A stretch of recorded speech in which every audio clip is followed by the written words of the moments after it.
Hey guys, Philosopher here, and today I have my top war defense teams for the month of December 2021. This is the video where I go through and I talk through the different teams. I actually have something that I have linked in the description below, my war defense tier list. It is a Google Doc that I keep up to date regularly, and I'll bring it up right now. It's always kept on my Discord as well. There's not a lot of changes from last month because we haven't had very impactful characters that have been released. Magic came out. I've further reflected that here. We do have the some of the Web Warriors. I'll talk about them in a minute. I've made some other adjustments here based on what I am seeing. Now, I will just say as a starting point that this is based on what I'm seeing in wars. This is sort of in the Diamond Alliance League. So it's all alliances that basically have everything already unlocked and geared up and everything. So things may be different at your level of war, and I can't speak to what things are like in Platinum 1 or Platinum 2, for example.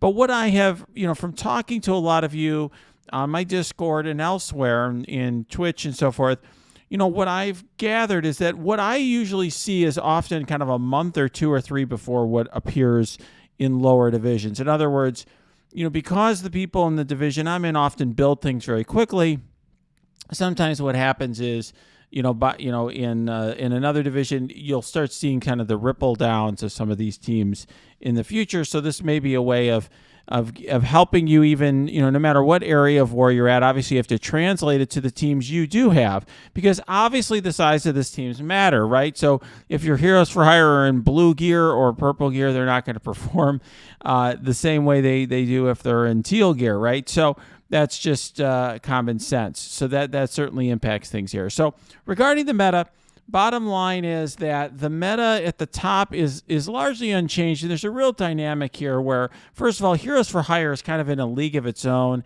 in a way that it requires Weapon X to counter it efficiently. It can be countered by Infinity Watch as well, but typically if somebody on your team doesn't use Weapon X on Heroes for Hire, they're probably making a mistake unless the other side has Dormammu or something. And so as a practical matter, this is still the best war defense. It requires a very specific counter, and you have to take it very seriously, even though, at least at the level I'm at, everyone has Weapon X. So you're seeing kind of 24 Heroes for Hire and 24 Weapon X. But really the choice, one of the key sort of meta strategic choices that alliances have to make is, for a particular matchup, is how hard you go on offense or defense, and that really is dependent on what you do with these teams here. I think Weapon X is almost always better on offense, because otherwise you are in a tough situation where you don't have enough. You may not have enough to clear all the Heroes for Hire if you start putting a bunch of your Weapon X on defense. Or you're hoping basically your Infinity Watch are big enough to do that for you. But generally speaking, if you want to go heavy on defense, you put Heroes for Hire down. You put some of your Infinity Watch down. You put let's say you put all your Eternals down, and you're putting your new Warriors down. Well, you're going very heavily on defense and sort of daring the other side to beat that. On the flip side, there are a lot. There are alliances who go very heavy on offense. It can be very successful if they have enough activity. It can be a very high offense meta if you bring not only your Weapon X on offense, but all your Infinity Watch, all your Eternals. You bring your new Warriors. There are people who are bringing Doom on offense more. That is I've been seeing more and more of that. So if you do all of that, well, you can have a very high offensive meta. What the right choice is for your alliance, of course, depends on the matchup. Are you punching up? Are you punching down? What's the activity level of your alliance? What teams do you have built up? That sort of thing. So Weapon X, like I said, better on offense, just for among other things. I think first of all, I do think the team just performs better when it's user controlled. You can punch up on Weapon X in the mirror match pretty well if you know what you're doing. And separate and apart from that, I just think having it available to counter Heroes for Hire is important.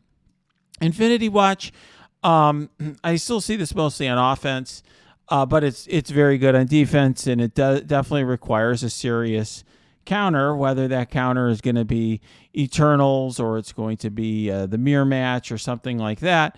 That's still, I think, a pretty reasonable trade. In other words, if you're putting Infinity Watch down and it's drawing Eternals or it's drawing Infinity Watch, I think you have to be happy with that.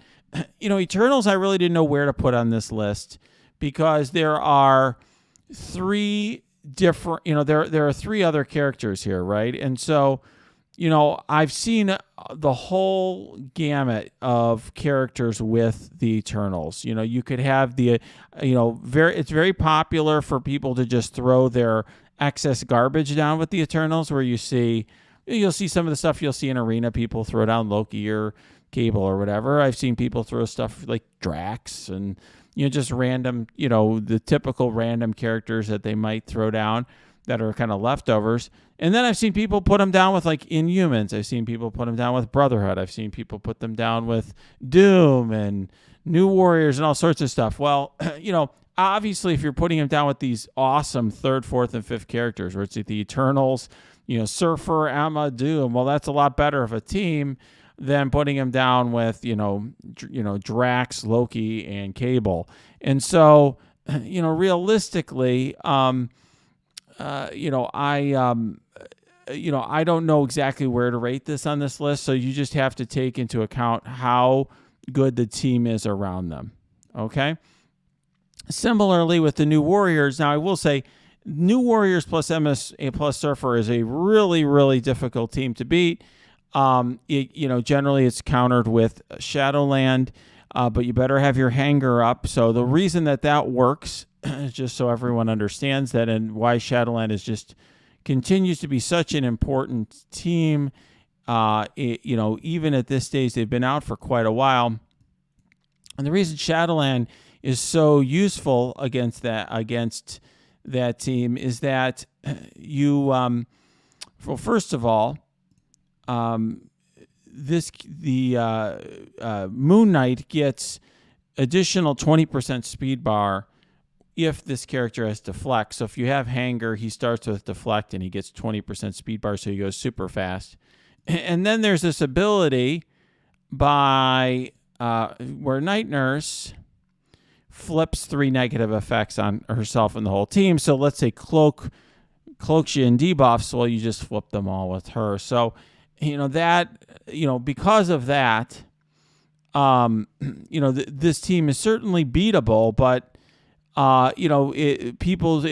it requires some game knowledge and understanding and some skill to play well. And there can be some RNG in there. And if you don't have hanger up, it can be a problem. There's other counters as well. Certainly can be countered easily with teams like Infinity Watch and so on. But the point is, this requires a pretty serious counter. So these are really, to me, the sort of defenses that everything revolves around. Regarding Mercs, so what Mercs, I've been seeing more and more Merc hybrids, and it's just because the regular mercenary teams are so easily countered nowadays because, there was Skill Military was countering them, the Hydra counters them. If it's really big, certainly people can bring their old Black Order teams. You can bring Uncanny. Pretty soon people will be, probably bringing teams like Ravagers and so forth. So they're kind of long in the tooth. So people are taking the core of the team. And the reason I have this here is Taskmaster, Merc Riot Guard, and Merc Lieutenant are kind of the core of the team. I was getting a lot of questions as to what they are. And people are putting them with like Shuri and Doom. Shuri goes first. So if you, the nice thing about Shuri and why, she can be a very interesting character, is that, one of the reasons I would say I actually think can be a bit underrated, even though she's an older character, is that Shuri she spawns with speed up on spawn. So she usually goes before everyone else because she's gaining turn meter 50% faster than everyone else who doesn't have speed up. And then on her first turn, she not only applies defense up to herself and all the allies, but she generates ability energy for 2 random allies. And so what that can do sometimes is just throw ability energy to Doom and he'll use his ultimate right away and you're screwed. And then in addition to that, of course, she has synergy. She can have some, she can help keep the mercenaries alive, and the mercs force you to use certain counters. So sometimes this team is can be countered with a fairly simple counter where it's almost like a good trade. Other times not. I don't want to take too long to kind of walk through all of that, but the bottom line is, this is something I've been seeing more of. This is another something else I've seen, Mercs plus Surfer and Emma. It's another way of just sort of confounding the other side, forcing them to use a much better team. Now, obviously, this breaks up this team here, but let's say you wanted to use your new Warriors on offense. This would be a place to throw Silver Surfer and Emma. Even if you want to use your new Warriors elsewhere. New Warriors plus another fourth or fifth. What I mean here is these are just sort of like lower end fourths and fifths. Like if you're running Drax and Squirrel Girl with your new Warriors, they're not going to perform as well as Emma and Surfer. Okay, so they can be beaten by a wider variety of teams, and so that to me, they're kind of in this camp. This tier can sometimes just get beaten by lower tier stuff if the opponent really knows what they're doing, but they're tricky enough that they can cause problems. They can get you wins even if the opponent really knows what they're doing and has a good counter. X-Canny, this team is less valuable than it used to be because Uncanny X-Men has gotten a lot better with Magic. So if you built Magic up, then you're probably not going to want to run this team. The reason this team works so well is because of Beast. Okay, so I know this may seem weird, but Beast is actually kind of part of both teams. So he's actually, if you see here, he's an Uncanny X-Men and an Astonishing X-Men, and so he's he actually let's see here. He is going to, when he, there you go, he applies his buffs, for example, to the entire team, is, offense up, defense up, speed up to the entire team. He only clears negative effects from the Astonishing X-Men, but he will heal all, the two most injured allies and so on.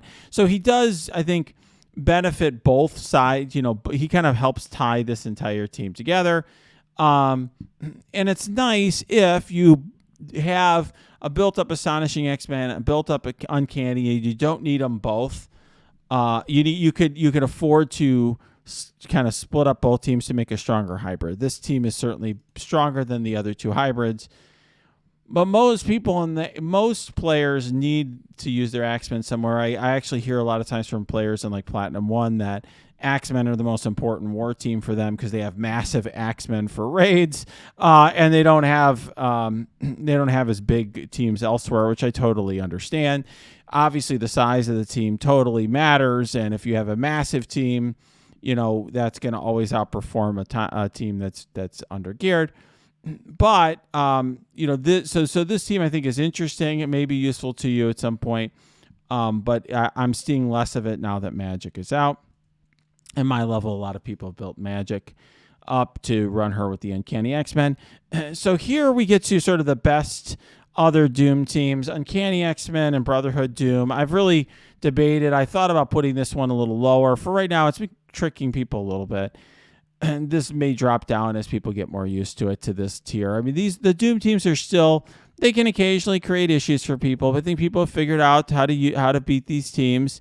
Without Magic, Uncanny are pretty easily beaten by, like, let's say, Kestrel, for example, because then, Dark Phoenix doesn't spawn. Brotherhood is usually beaten by something like X Factor with Rhino. These are, fairly easy teams to beat, but there's still a tricky element. Doctor Doom remains a character that is, can create a challenge. I think one of the things that people tend to forget with Doom, I think that it still remains an issue for players, is if you look at Doom's kit and you get him under, if you get Doom under 50% health, he gets ability energy and gets 50% speed bar. So that can remain an issue for players who will, mistakenly get him under 50%, and then he uses his ultimate and kills everybody. This team is still good Inhumans, Surfer, and Coulson. That is the 3 good Inhumans, which is Black Bolt, Yo-Yo, and Crystal, along with Surfer and Coulson.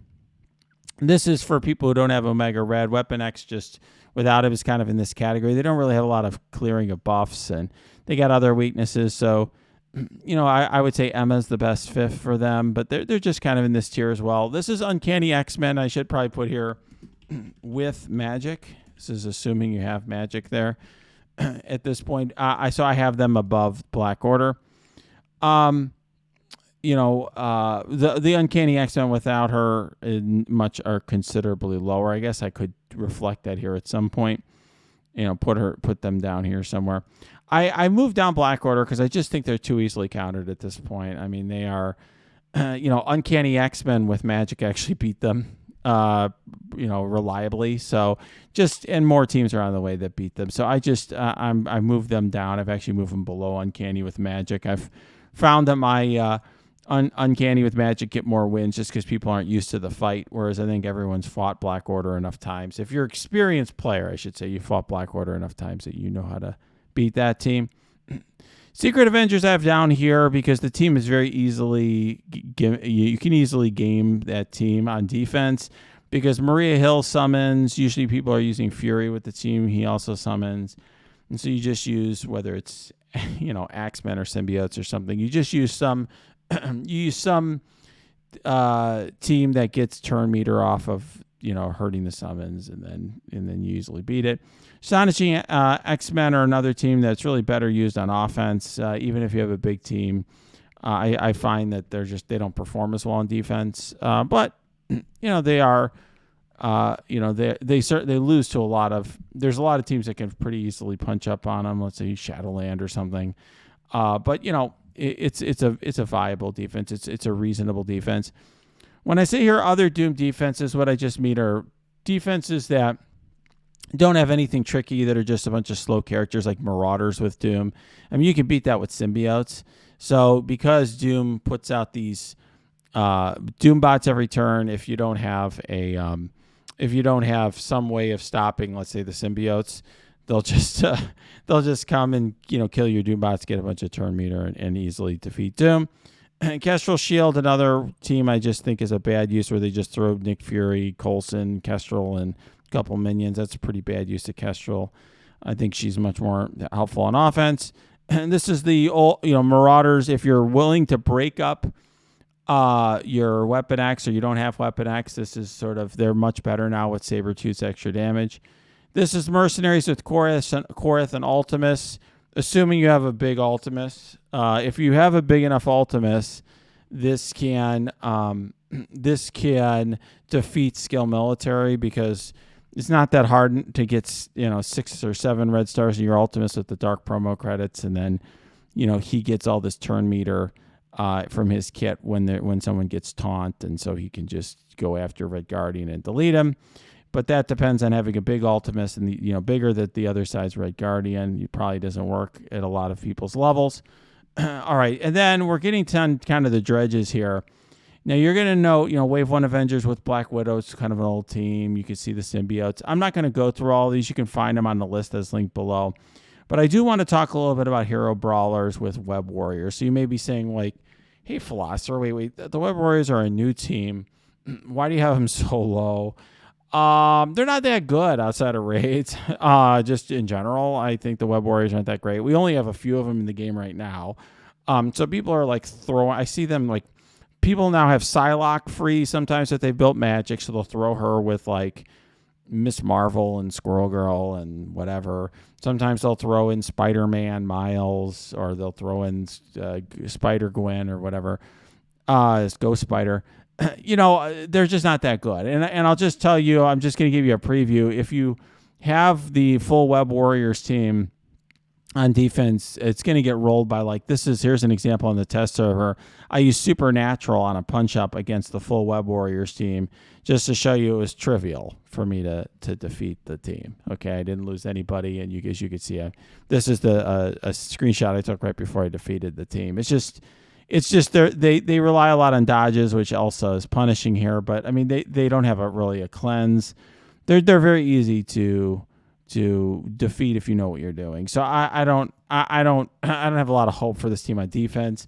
Maybe there'll be some team that they'll beat on offense, where you'll pick and choose your spots, but that remains to be seen. I'm not optimistic. So and some of you ask me, why do I have all these other teams on here? Like, no one runs Asgardians anymore.